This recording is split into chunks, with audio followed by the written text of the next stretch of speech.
Hey up everyone, it's me, Stef, the alternate, your nerdy alternative, and welcome to the Daily Nerd Live Friday edition. How y'all doing? It's finally the weekend! And I've got so much to do this weekend. But yes, guys, as you can tell by the title, I have my good friend, lawyer from DC, Mr. John Witherspoon in the house. How are you doing, honey? Thank you so much for joining me live this time. I'm good, Stef. How are you? I'm not doing too bad. Guys, as ever, those that are watching on the replay, fast forward a few moments and we will get to the main topic at that point. Just a couple of thanks, really, my goodness, because the support's been coming through before we even started. Lisa Boo, thank you so much for your continued support for the leadership. Saying much love to Steph and everyone. Spank that like button. Absolutely. Lisa, I got your message. So the leader-only stream for me will be happening straight after this live stream. So, leaders, it's the only chance that anyone gets to actually call in and speak to me and talk everything about the gruesome twosome, Hazard and Megsy. So if you don't want to miss out on the leader-only stream, then become a leader today, hit that join button and become a member for as little as $4.99 a month. And yeah, join in the fun in about an hour's time, guys. In the meantime, Denise, Santi, thank you so much for gifting 2 leaderships to some of you lucky lot out there. So everyone say A up to our newest leaders, courtesy of Denise, but also as well, my goodness, General Scott. You're the general for a reason. Thank you so much for that. Thank you also as well to Lisa Boo for the $2 sugar bucks and the Ginger Doggy Fighting Arts moment. I love it, love it, love it. Thank you also as well to Fiona Diamond for the very generous $19.99 sugar bucks. And my goodness, it's your first super chat on a live stream. So thank you so much for choosing me and this channel for your first ever super chat. That's very generous of you, Fiona. Hearts in the chat for Fiona right now, because that is extremely generous. My goodness. We've got Admiral Tinkle Tits in the house. Hey up, Admiral. Thank you so much. Saying finally able to catch a Steph live again. Hit the like. Yes, hit the like button, guys. Appreciate your face, Admiral. And thank you so much for the wonderful present yet again on Telegram. That's very kind of you. A couple more before we start. Nancy DVI, thank you so much for the $2 sugar bucks. And again, my favourite. Yay. The Ginger Doggy Fighting Arts moment. I love it, love it, love it. Kyle as well knows my favourite super chat sticker. And thank you so much for the $2.99 sugar bucks. You all are ruining a sugar's day by sending some sugar bucks my way, because we know they're lurking and they hate it when you support us like this, guys. Sandra, I'm super excited as well because we finally got John on here live. So if you guys, whilst we're going through today's topic, have any questions whatsoever, then make sure you send in a super chat and we'll make sure that they definitely get answered. Jean Rick, one of the OGs in the community, thank you so much for the $1.99 sugar bucks and the Ginger Doggy Fighting Arts moment. Yay! Robin saying, hi, John. Hey up. Yeah, we've been monitoring the comments. I mean, I always do anyway, but a little bit more closer than usual with the video collaborations that I did with John the past couple of weeks. And you guys absolutely adore him. So thank you so much for being so kind and welcoming him to the community. Jean Rick, thank you so much for also gifting a leadership to one of you lucky lots out there. So everyone say A up to our newest leaders, courtesy of Jean Rick. And we have Taz in the house with the $2 sugar bucks and the Ginger Doggy Fighting Arts moment. Thank you. Kaylin Koontz is like, I can hit that join button. I'll see you in about an hour's time, Kaylin. Thank you so much for joining the leadership. Everyone say A up to our newest leader, Kaylin. And finally, Subi73, thank you so much for your continued support for the leadership, saying, looking amazing, Steph. Also great to see you, Mr. Witherspoon. Hey, there you go, John. You're getting a lot of love. I'm absolutely cock-a-hoop about that. Okay, guys, so yes, we are now going to jump into today's main topic. So thank you to everyone that sent support so far.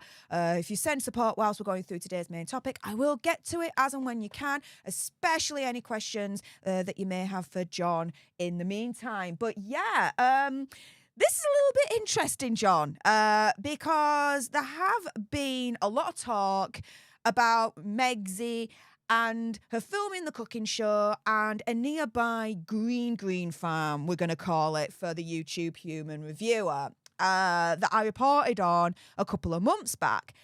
And yeah, it looks like potentially this same, we're going to call it again, green farm, could be a costly whiff of trouble for Hazza and Megzi at their Montecito Royale mansion, worth nearly $15 million. But apparently Hazza and the entire Montecito neighbourhood and Megzi may now be urgently in need of what's called a scrubber machine, which essentially, by my calculations, gets rid of the smell of the green. It is legally grown in the state of California, including at the farm where Megzi is filming some of her cookery series for Netflix. Now, she's denying it. We'll get into that in a moment. But apparently, this particular farm that's causing a stink is less than 10 minutes from Hazza and Megzi's Montecito Royale. They grow around their grapes, avocado, but also as well the green on a very industrial scale, right? But apparently the stink is overpowering. And yeah, there was one resident that was like thinking that the rodents were causing the stink. Called in pest control. Nothing happened. Nothing was caught. Realised the air itself was contaminated by the green. Now, these scrubbers that can be used to actually get rid of the stink come anywhere between $22,000 or in sterling, £17,000 a piece. But you need 10 are needed per acre so that they can be effective. And you can imagine, right, Hazza and Megzi, they've got more than an acre on their land. So you're talking hundreds of thousands, even millions of dollars or pounds to actually get rid of this particular stink. And so as John and I were talking about this in the background, I asked John, well, hang on a minute. If this farm is causing a stink to the point where it could actually cost a resident, let's say Megzi, hundreds of thousands of pounds, even millions of dollars, depending on how many acres they've got, could they actually sue their Montecito neighbour for causing a stink against her? And so John was like, I might have an answer, but let me go away and think about it and get some, research and come back. So, yeah, John, what have you found in terms of your research, your knowledge? What do you think Megzi can do about this? Well, it's a really interesting issue for a variety of reasons. And the first one, of course, is the irony, given everything that Prince Harry talked about in his book Spare, and his affection for the green, as you called it, Steph. There's definitely some irony here in that it's wonderful as far as he's concerned when he's using it personally. But when it's being grown at a nearby farm, then apparently it's not something that he and Meghan enjoy quite as much. And I don't know if she partakes in it at all, but it's definitely an issue. So just to start, this is a complicated issue for a variety of reasons. One of which is that the law that allowed the green to be grown in California only dates back to November of 2016. And that was when the voters in California voted, and I believe it was around 57% in favor of allowing the growing of green on large farms and so forth. And what's ended up happening, as people probably are aware, California is a very agricultural state, and in particular, the area around Montecito has traditionally been an area where there have been grapes grown for wine production and avocados and a lot of the types of agricultural products that California is known for. However, when it became legal in 2016 to grow the green, a lot of people said, wait a minute, we can make a lot more money growing that than we can growing avocados or growing grapes for wine or whatever. So the upshot of that was that a lot of farms made a transition into growing this alternative product. And the issue apparently is, now I have not been out there, but from what I have read, a lot of plants, as everybody knows, in the spring, when they bloom or when they're about to bloom, they give off an odor. And that's nature's way of signaling bees and other insects and whatever to come around and do their thing with the pollen and what bees and insects do.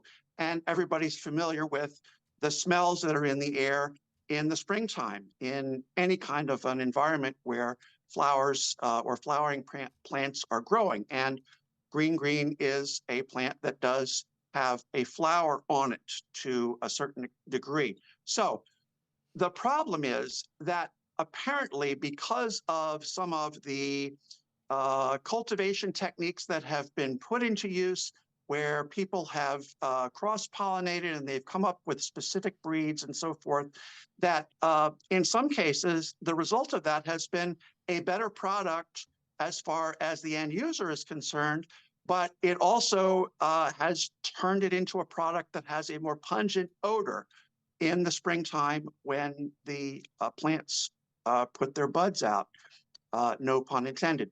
So there are two types of nuisance, and this actually dates back a long way. It comes from the common law, which has its origins in the UK and in Europe. But basically, there are two types of nuisance. One is a private nuisance, and one is a public nuisance. A private nuisance is a situation where you have a situation that affects you or only your household, only your family, and not a lot of other people. A public nuisance, which I think this is an example of, is a type of nuisance that affects a lot of people or an entire community. And some familiar examples of that would be, for instance, if there's a facility where all of the garbage from a community is brought in and then it's buried in a landfill or it's processed somehow. Obviously, there's an odor associated with that, and that odor can be very overwhelming. Another example, and this has been litigated a lot over the years, is if you have a farm with a lot of animals on it, and the animals themselves smell, and the animals create waste that obviously smells quite a bit. And really what the trigger for all of this is your ability, either individually or collectively as part of a community, your ability to use and enjoy the property that you have a right to use, that you own or that you rent or that you're a tenant on. So in this particular case, as Stef pointed out, apparently some of these odors are so profound that people think that they smell like dead animals, and they're calling in pest control people to try and figure out what in the world is going on, because it smells like there are, dead rodents or dead animals around. And then they have come to discover that, lo and behold, it's not dead animals. It is the odor coming from these plants on these farms where they're cultivating and growing the green. Now, as far as whose responsibility it is to clean up the problem, it is the responsibility of the parties that are causing the problem in the first place. And that can be because they're the owners of the property, the farm where this plant is being grown, or for instance, they could be a tenant farmer. They could have leased the land and have decided to grow the green there. And even in that kind of a case, it's the responsibility of the property owner. So the interesting question that comes out is, how much property, how many acres are being used to cultivate this product? And, the other aspect of it that's interesting is what constitutes an offensive smell. It's one thing if you have somebody in your neighborhood that's playing loud music all the time, and you can say, yes, I'm lying in bed at night and I can hear the music and I'm not able to sleep and so forth. So somebody needs to do something about it. And it's another thing entirely to say, well, there's a smell that I don't care for, because smell is obviously subjective.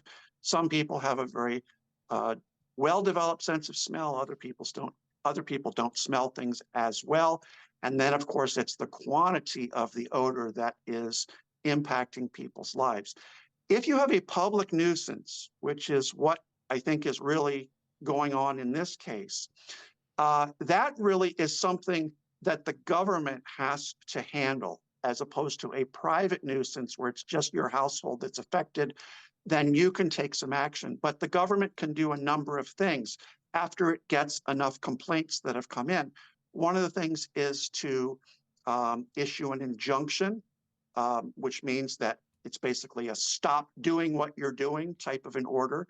And in some cases, they can potentially issue fines and say, look, this is not acceptable. We want to discourage you from doing it. And so we're going to ask you to pay us because you've done something that requires some damages to be paid to the government, and then perhaps also to the individual properties owners where people are being affected by it. Some of the considerations, in addition to the degree of the smell, are, as I said, the number of people that are affected by this, also the prior use of the land. I don't know how long this particular property that's creating the odor has been growing, what it's now growing, and how long ago they got rid of the grapes and the avocados and everything else. That has a bearing on it. Also, who was there first? Prince Harry and Meghan Markle only moved into their home in Montecito in 2020, I believe. There are a number of categories of nuisance as well that I think are relevant here. One of them is a health consideration. Nobody has yet figured out if this odor has some health effects that are potentially problematic for the people that are exposed to it. That is something that has yet to be determined, and there's going to need to be some research done before people can make a claim that, hey, this stuff is bothering my health, in a way like, for instance, that pollen would, if they were generating excess amounts of pollen and so forth. And then, of course, if there's a moral issue, for instance, if there are undesirable people that are hanging around, or if, let's say, just hypothetically, if you're running a gambling establishment or something, and you've got, a whole bunch of people coming in and out of the neighborhood at all hours of the night to place bets or gamble or whatever, play cards, whatever it is, that would potentially be another example of a nuisance.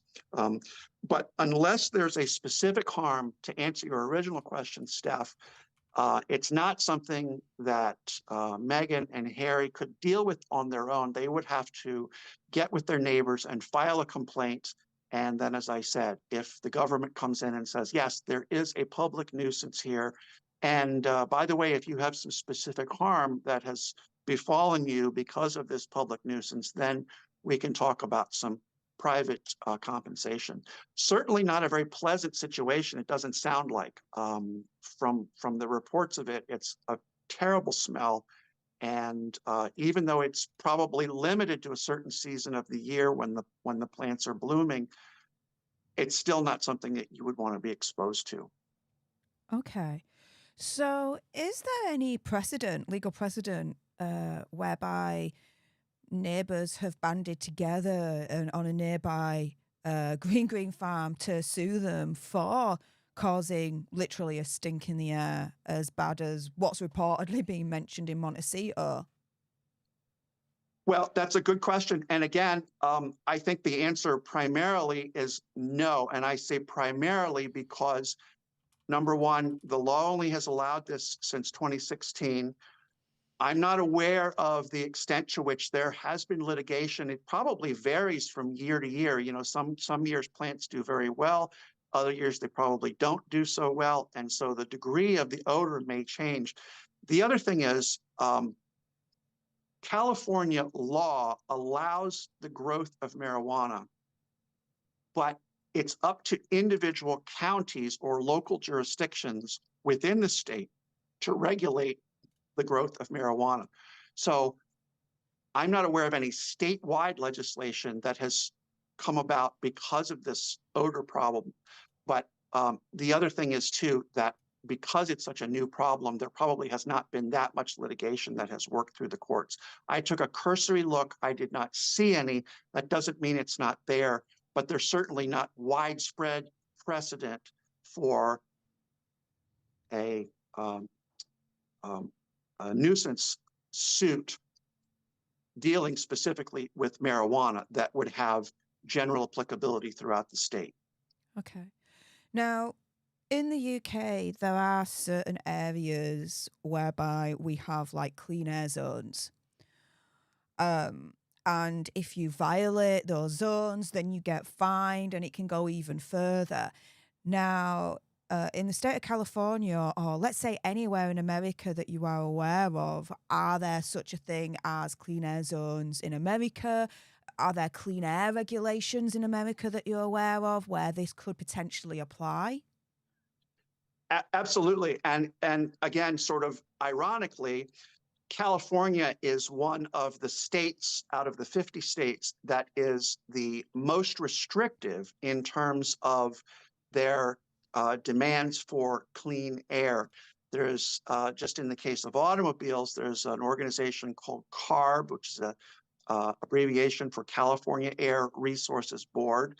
If you buy an automobile in California, you have an obligation to buy a vehicle that has much greater and more effective pollution controls on it than anywhere else in the United States. And in fact, if you buy a car in another state, say Nevada or even any of the other 49 states, and you try to register it in California, they will look, and if it does not have the enhanced California emissions package on it, you will not be able to register it, and they will not give you license plates for the vehicle. So again, the irony is that they are very, very stringent in terms of their regulations about air quality in some ways, and yet at the same time, there is this huge air quality problem because California is such a great place to grow all kinds of crops, including the crops that are being grown in this particular case. The other thing I'll just point out, though, which makes this a little bit complicated, is that if you do a tailpipe test, I'm assuming they do those in the UK and other places besides the United States, but if you do a tailpipe test where they probe the exhaust coming out of a vehicle, very easy and straightforward to measure the amount of pollutants that are coming out of the car engine. Again, this is a different type of situation. Smell is something that is subjective. There are devices on the market which allegedly allow you to measure the amount of a smell in the air, but they're certainly not as reliable or as widespread at this point as the type of devices that you would use to measure other types of air quality. So it's a very evolving situation. That's cold comfort to people like Harry and Meghan, who are sitting there saying, hey, I'm trying to raise my children. I'm trying to do a cooking show, apparently, or whatever it is that we're trying to do. We're trying to enjoy our home, but we can't because there's this problem that keeps coming in through the window and we don't like it. Okay. And so Admiral Tinkletits had a great point, and also as well, Jane Bailey mentioned this as well. So, are there any legal ramifications for exposing children to this green, especially if it's so prevalent in the air, as is being reported in Montecito at the moment? Admiral Tinkletits said, look, getting high on secondhand is a thing. It can happen. And Sure. so, yeah, when you've got children in the area, two of which we know, Archie and Lilibet, and I'm not going to get into the arguments of whether they're real or not. I actually believe they're real. But what are the legal repercussions if it has an extremely adverse effect on children? That's a very good question. The problem with trying to answer that is that the science is very, very much unresolved at this point in terms of the the the harm that might be caused. It's one thing to say, okay, well, if you light something on fire and smoke it, we can easily measure what it is that you're inhaling or that you're breathing. But in this case, we're not talking about something that is being lit on fire. There are no particles that people can mention that people can talk about and say, okay, that we can measure. What we're really talking about here is just this foul odor. You could potentially say, hey, um, my kids are unruly and they're very upset and they cry all the time because of this particular odor that's in the air. Okay, fine. That might be something that would persuade the government to take some sort of an action, or to persuade the people who are operating the farms to take some sort of an action, in the same way that you would say, I can't stand the smell of the manure that's coming from the cow farm that's down the street, or I can't stand the smell from the sewage treatment plant that's down the street, or the landfill. But at this point, I would say that there's probably not anything that you would be able to say is causing a specific harm to the kids as far as their health is concerned, in the way that you would with secondhand smoke. But that's a very good question. Okay, and so in terms of, let's say, the process, let's say Megsy turns around and says, enough is enough. You are invading my privacy. Because, the air and it all being stinky and shiz and whatnot. And she wants to go after this farm. And she does it, if I remember you saying, there's like the private route and the public situation, right? She'll go through the public situation, right? She'll Right. band together a few neighbours, I'm sure, do like a class action or whatever it would be called, and go after this specific farm. If she does that, in terms of then the legal process, is the farm then shut down straight away until it's resolved? Or No. does it continue until there's ultimately a ruling on it? Well, it's like a lot of things. The first attempt at a remedy is not necessarily to go try and run in front of a judge, or to file a lot of paperwork, or to to try and do something that is going to be very complex and very drawn out in terms of process and so forth. I would think that the first thing that would happen would be, if Meghan and Harry and all of their neighbors had a real objection to this, that they would make a complaint, and the appropriate local authority would go to the people running the farm and saying, or the people who own the farm, and say, hey, we have gotten a complaint about this. We've been out here ourselves and we have gotten a whiff of what's in the air, and it's very unpleasant. We agree with what's going on as far as the complaining is happening. And so we'd like to ask you to try and do something about it. And that might mean, okay, you switch back to grapes and avocados, or you put in some of the scrubbers that Stef mentioned before, where, and I have no idea how big this farm is, but as Stef mentioned, 17,000 pounds, $22,000 a piece. You need 10 of them per acre. You can see that the money adds up very quickly. Now, I have no doubt that that particular crop that they're growing is very lucrative. So they might well say, hey, money is no object. We're going to go out and buy a bunch of these things and install them in the same way that they're installed at trash treatment facilities and on some farms. Apparently, there's also a solution that can be put into place, which involves the use of a misting device of some sort that sprays a mist up into the air, and the mist has some particles in it that attract the odor particles in the same way that these spray mists do, that apparently that you spray on dog odors in your house, for instance, to try and neutralize them. So that is a technology I'm not intimately familiar with, but apparently it is used. Apparently it does have some utility. It does work. So that might also be something that people would be willing to try. If those two remedies failed, then I think then you're getting into an area where they might say, okay, look, you're going to need to have a buffer zone, or you're going to need to cut down on the amount of this crop that you're growing, because we just can't have this completely untenable situation where people feel like they need to move out of their house because of the activity that you're involved in. Okay. Now, as we mentioned earlier on, when we went through this particular article, and as John has just referenced, there is something that they can do to counteract the stink in the Montecito neighbourhood, if one does exist, if this article's correct, and it's getting scrubbers. But as it says, you essentially need 10 per acre for them to actually be effective, right? And so when you're looking at $22,000 a piece, right? So I've just done a quick calculation. They've got 7.4 acres, okay? So 7.4 acres times $22,000 is $162,800. The thing is, though, you've got to times that by 10 because they need 10 per acre, right?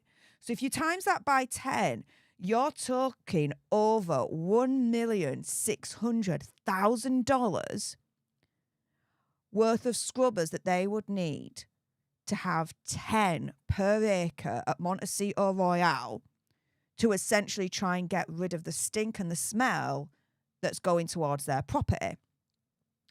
Now, let's say, argument's sake, Megsy does that. I don't think she's got the money to, but let's say she does, right? Yep. Could she then actually go to the green farm in question and say, you are the cause that has forced me to shell out over $1.6 million to try and counter.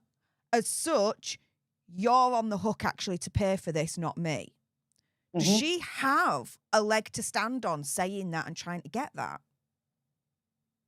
Yeah, and I think the more likely scenario is that the scrubbers would be installed on the farm where the plants are being grown. It would not necessarily be on the Montecito property that Meghan and Harry live in. The reason is that, well, for any number of things, it's not their responsibility to deal with the odor. It is the person's responsibility who is creating the problem in the first place. And the other thing is, I mean, gosh, you can imagine it would be very unsightly to have these things dotted all over your property. They have a beautiful piece of property there with swimming pool and tennis court and kids' playground and nice grass and everything. It should not be incumbent on them to be the people who have to deal with this problem. It's the responsibility of the person who's creating the problem. Okay, so the more likelihood is that they would get. But the thing is, if that's the case, wouldn't it be best practice for a farm like that to get the scrubbers in the first place? Wouldn't that be technically a requirement, especially when you said earlier on that California has some of the strictest clean air laws in the country? Conceivably, yes.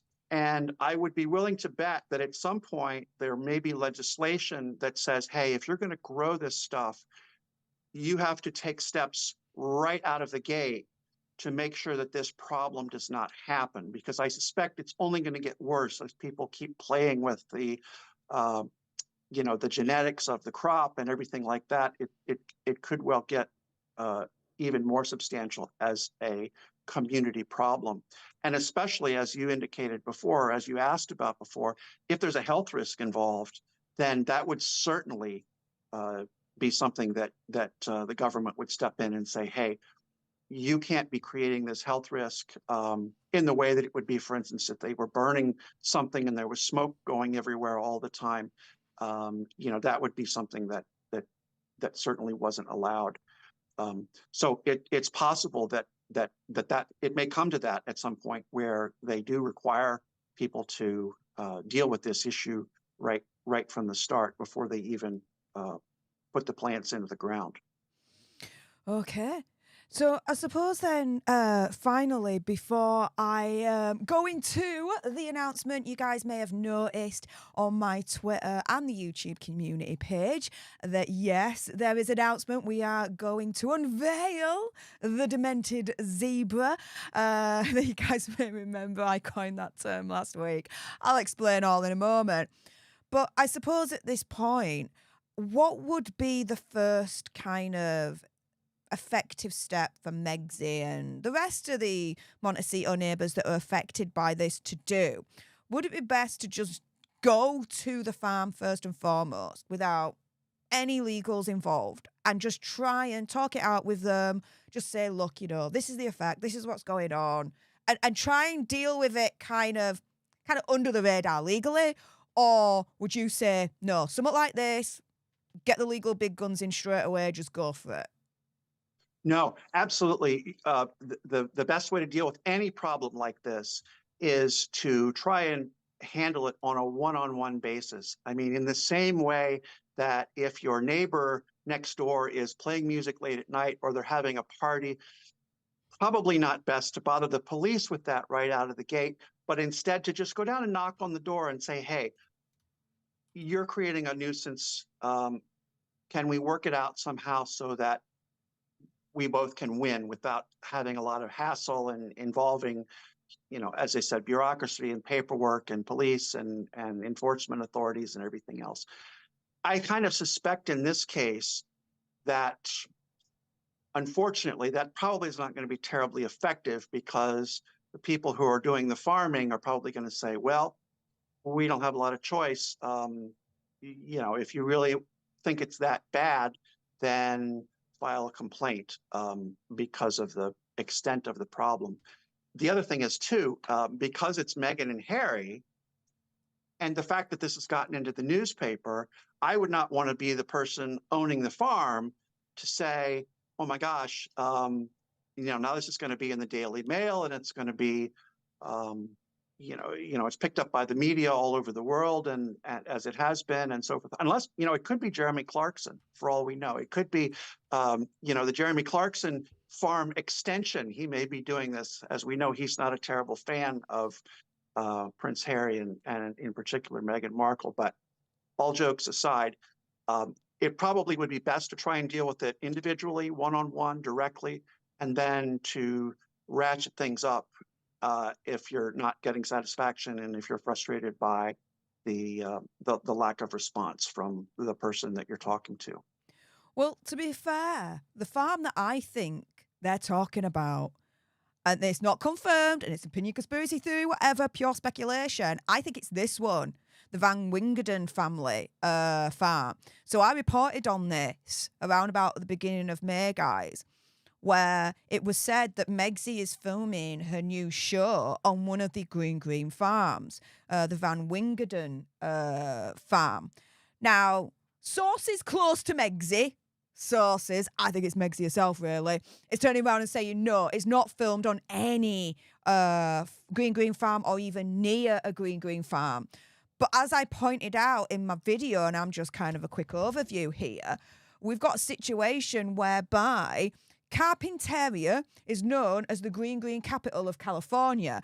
And guess where she is filming based on the film permits of her cooking show for Netflix? Oh, well, we've got Montecito, but we've also got down here Carpinteria, which again is literally known as the green capital of California. So again, this is my opinion, conspiracy theory, whatever. I think the farm that they're talking about here is the Van Wingerden.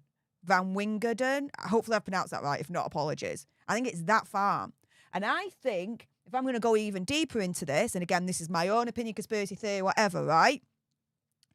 That Megsy, Team Sussex, have leaked this story, I think, to try and counter this headline here. To be like, no way would I film on a green farm, because look what it's doing to the environment and our clean air, this, that, and the other, blah, blah, blah, blah, blah, right? Because we all suspect, at the very least, how calculating and manipulative Megsy is. Again, opinion, conspiracy theory, whatever, right? And so that's essentially kind of like my theory as to which farm this may be about. If you guys agree with me, then please use the like button as your voting tool. It's just the quickest and easiest way for me to gauge you guys' opinion, just to see if you actually agree with me or not. I can see here throughout, 793 of you have agreed with myself and John so far in terms of what's being discussed. I can see here 1,744 of you are still watching. So if you have agreed with what John and I have been discussing, then again, please hit that like button. It's just the quickest, easiest way for me to gauge you guys' opinion to see if you actually agree with us or not. Wow, that just shot up to 800 of you agreeing with what we've been discussing. I'll check in a few more moments to see if there's any more of you that have agreed with John and I. But in the meantime, yes, I showed John this just before the stream, and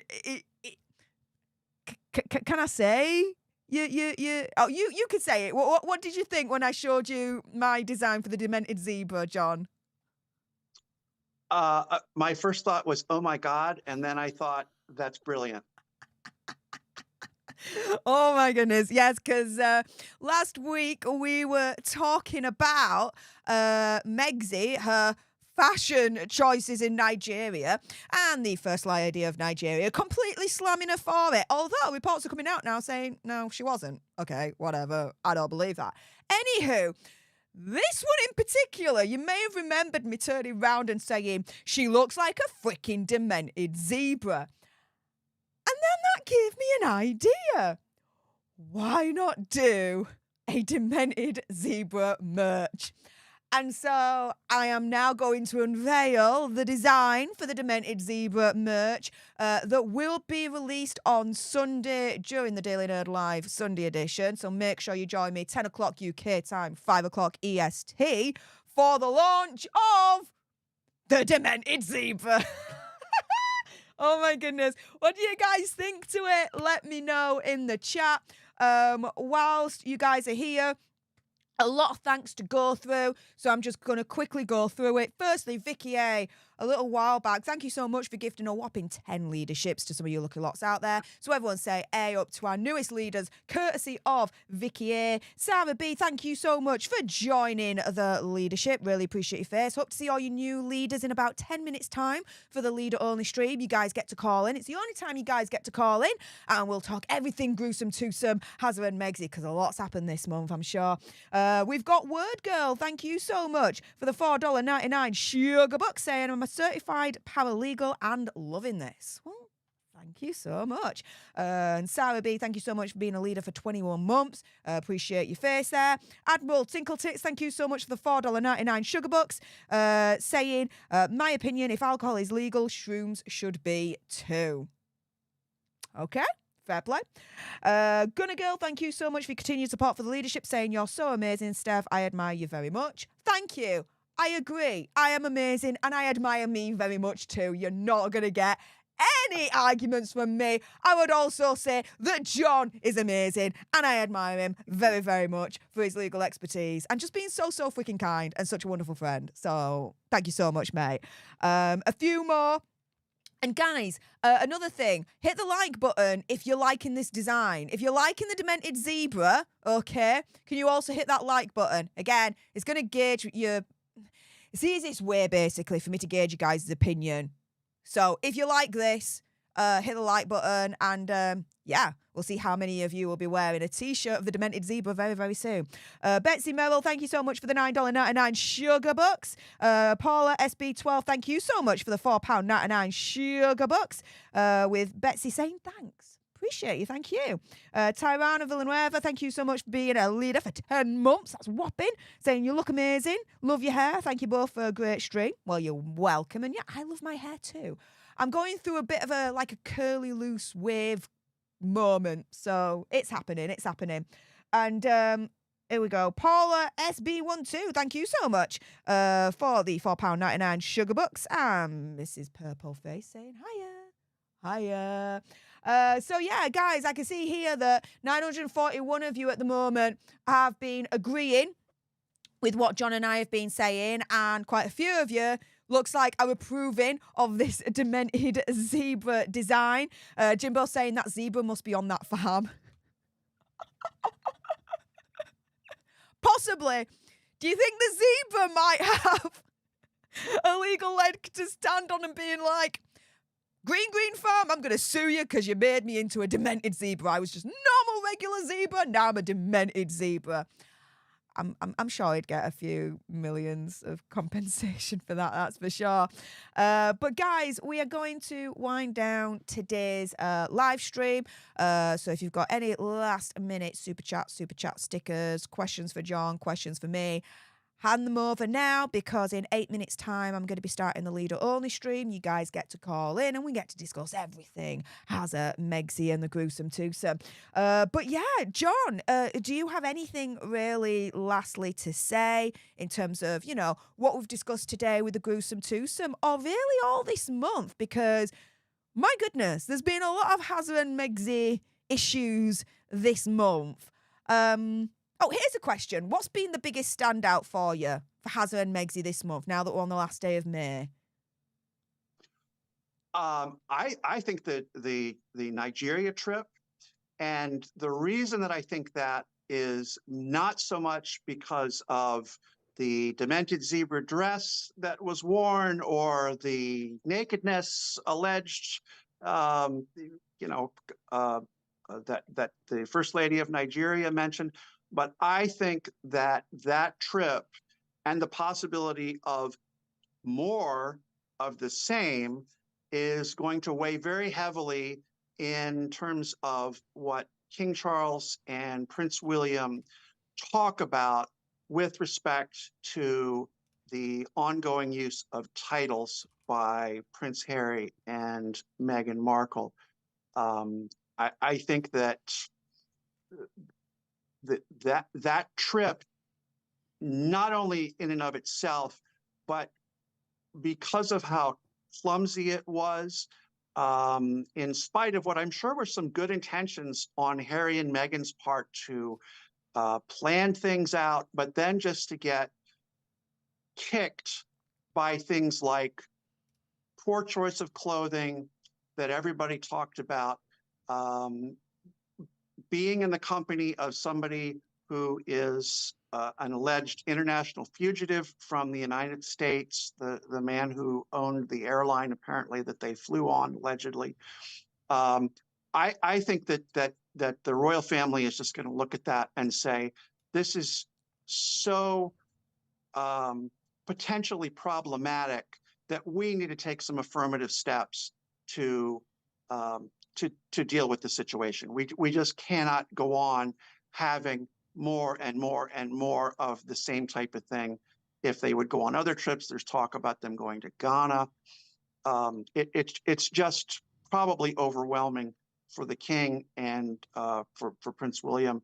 And I suspect that they're probably just rolling their eyes and saying, we've got to do something, regardless of whether there's a spare two in the works or anything like that. It really can't get much worse, as far as I can tell, in terms of the relationship between the Montecito crew and the royal family. So that's my big takeaway from the month. Fair play. Julie has a last minute question for you, John. And thank you so much for the $20 sugar bucks, Julie. Firstly saying, I love you, John. Hey. Thank you, Julie. Your voice is so soothing. Hey up. Oh my God. Well, that's a new one. You should, I'll go back and tell all of my primary school teachers that. They would be appalled that someone thinks that my talking is soothing. But anyway.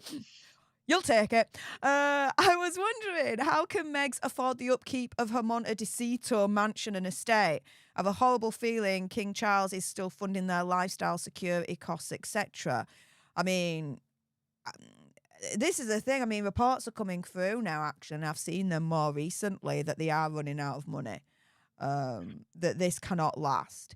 There was the report last year in France, Harry and Meghan Royal Business, that I reported on, and I showed you the full episode translated, where just alone Montecito Royal, the maintenance costs are $4 million a year.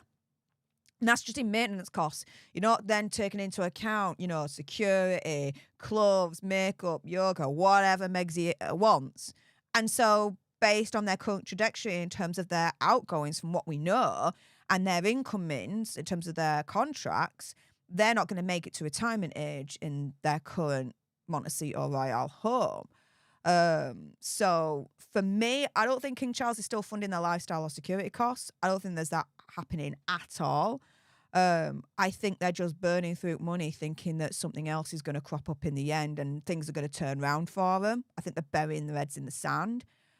This is pure speculation, of course. Would you agree, John?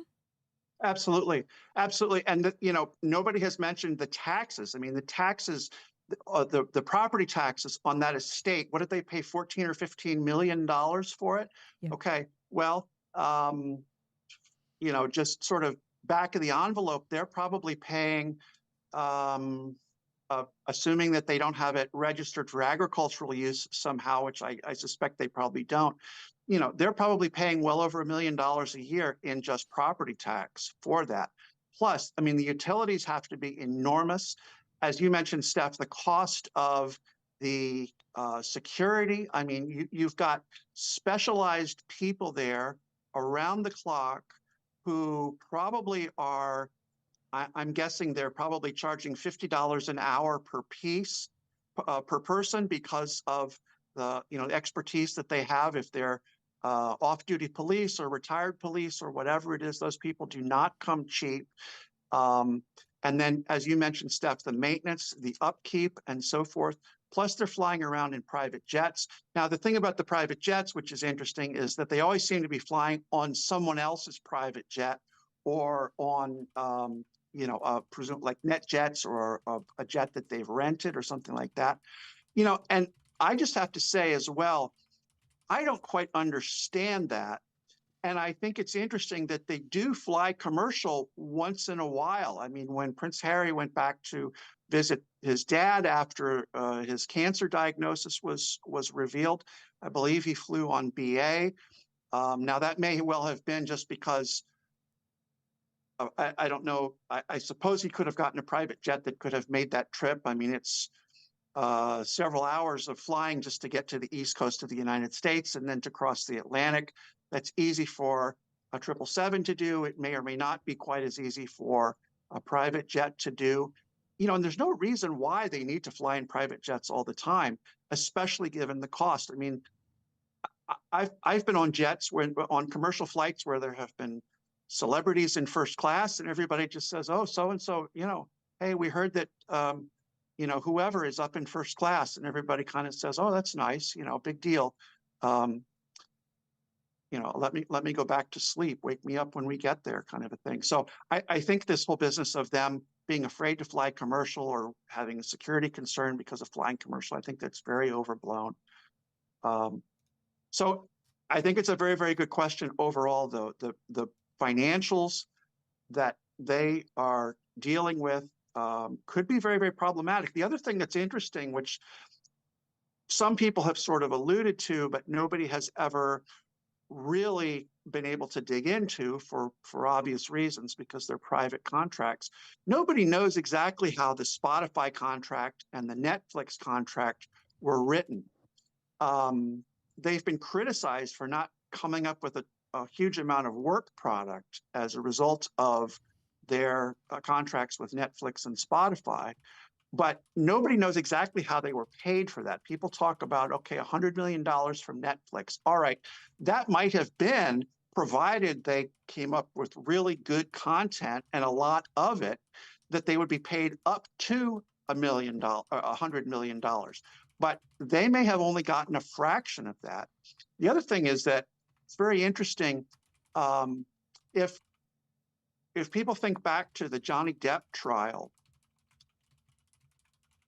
there was the episode where she left something on his side of the bed, which you can Google that if you want to recall what it was, something very unpleasant. The reason that she did that was that she was upset that he had stayed long at a meeting where they were talking about the fact that he was running out of money, apparently. You think about a guy like Johnny Depp, an international A-list film star who is being paid a ton of money, and yet, unbeknownst to him, he was running out of it.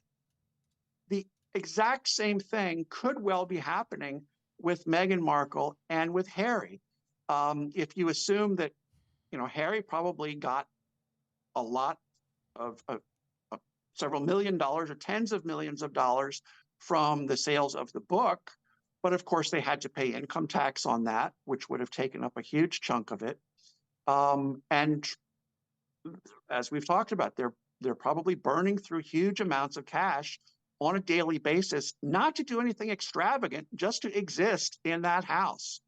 So they're kind of doing the anti-tiny house out there. And it's entirely possible that they may have a cash flow problem.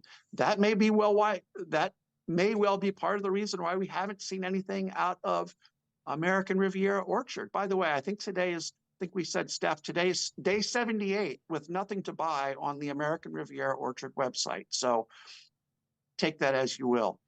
And I'm still waiting for it to be released because I've got my jams behind me. The King's Small Batch Jam Company from California, flown all the way from California to Yorkshire. People thought that she was essentially buying their jams and relabeling it as her own. Not the case. I debunked that. I've even got a Yorkshire homegrown strawberry jam to go up against Megsy's. So Megsy, where you at? I need this jam to be released to general public so I can buy a jar. Stef, there are 40 jars of that jam apparently still in the mail somewhere. So one of them might be on its way to you. Never give up hope. It could be in the mailbox as we speak, or on the truck down the street from you as we speak. So keep the faith. I will always keep the faith. Speaking of merch, though, yes, you can go on to stefthealternerd.com and you can partake in some of the merch that I have here. We've got the Crown t-shirts, the Crown mugs, the one in the middle t-shirts and mugs. And if you know the joke, you know the joke. Thanks, Boozy. We always like to monetize those morons, that's for sure. And this Sunday, yes, we will be releasing on that very same store, yes, the Demented Zebra merch that I just unveiled a few moments ago. I'm seeing the feedback in the chat. You guys are loving it. One person actually turned around and said, do you know what? We need a demented zebra that's wearing a bikini and sat on a yacht. And I'm thinking maybe put on some sunglasses as well. For those in the know, you know. That might be coming, actually. That's not a bad idea. So, yeah, if you want some merch in the meantime, Megsy, you're well behind. If I can get my own merch store up, I think you can as well, lass. What the deuce? But yeah, go on to stefthealternerd.com. And guys, if you haven't done so already, do make sure you do subscribe to my channel. Turn that notification bell to all. Like this video, comment down below on the replay, your opinion, conspiracy theories, whatever. And if you liked what was coming out of John's gob, and of course you did, because his logic and my logic is undeniable, then make sure you check out some of the videos that we've collabed on this channel. My goodness, we've done quite a few already over the last couple of weeks. More recently, Prince Hazard's court transcripts that were released. The ones in which the Heritage Foundation is suing the US government to get sight of his visa application. We went through it in around about 5 videos, the main things that you need to know about, John's legal perspective on it. He's not providing advice or anything like that. It's just his legal opinion, conspiracy theories, whatever. But they were extremely interesting conversations. So if you haven't checked them out, do so, because John knows his shiz, if I do say so myself. And by the way, Steph, thank you very much. By the way, I'll just point out as well, I get a lot of questions all the time about when is the decision coming. We mentioned this the other day, but I'll just repeat it now, probably because there's a different audience. The problem is not in the reason that the Judge Nichols has not released the decision yet. It's not because this case is particularly complicated, but it's because this case has to sit in the queue behind all of the other cases that he and his clerks and his staff are working on, some of which may be quite complicated. And he has to get through all of those before he can release this one. And as I mentioned the other day, on the day that I was in court when he talked about the Prince Harry case and heard the oral arguments, that was one of 4 or 5 or perhaps even 6 cases that he heard on that particular day.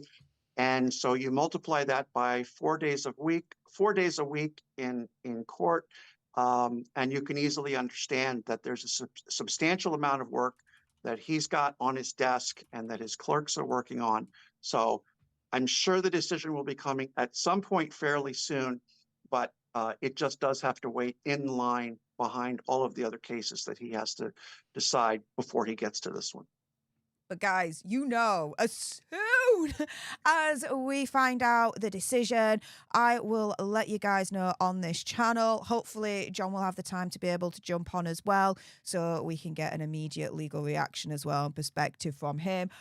With that being said, though, I want to thank absolutely everyone for tuning in today. Thank you so much to those that have, kept with us to the very end. 1,331 of you are still tuned in. Thank you so much. Thank you to everyone that's hit the like button as your voting tool. 1,137 of you have either liked the Demented zebra design that will be released this Sunday on stefthealternerd.com, or you've actually agreed with what John and I have been saying in terms of today's main topic. Thank you to everyone as well that either joined as a leader or took part in today's Leaders Wars. We got literally, oh my goodness, a whopping 20 new leaders for today's stream. So thank you so much for that, guys. Thank you to everyone for being absolutely generous with your super chat stickers, super chats, your member only chats. You guys are amazing. Thank you to everyone that tuned in. As of looking at the stats right now, over 14,000 of you have tuned into today's stream, so thank you so much for that. And thank you so much to everyone that hit that subscribe button to join our Alter Nerd tribe.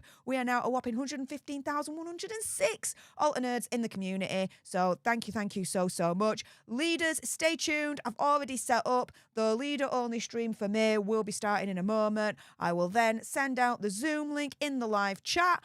And yeah, you guys get to call in and we'll discuss everything gruesome, twosome for about an hour. But thank you the most to John for taking time out of his busy day to join us. So thank you so much, my friend. But guys, You're welcome. Thank you, honey. But you guys, that is it. Again, no video or anything tomorrow. It's my day off, but I hope to see you guys on Sunday, 10 o'clock UK time, 5 o'clock Eastern for the Daily Nerd Sunday edition, and when we officially launch the Demented Zebra merch. I can't wait, you guys. But yeah, with that being said, until the next time, you guys, laters. Bye.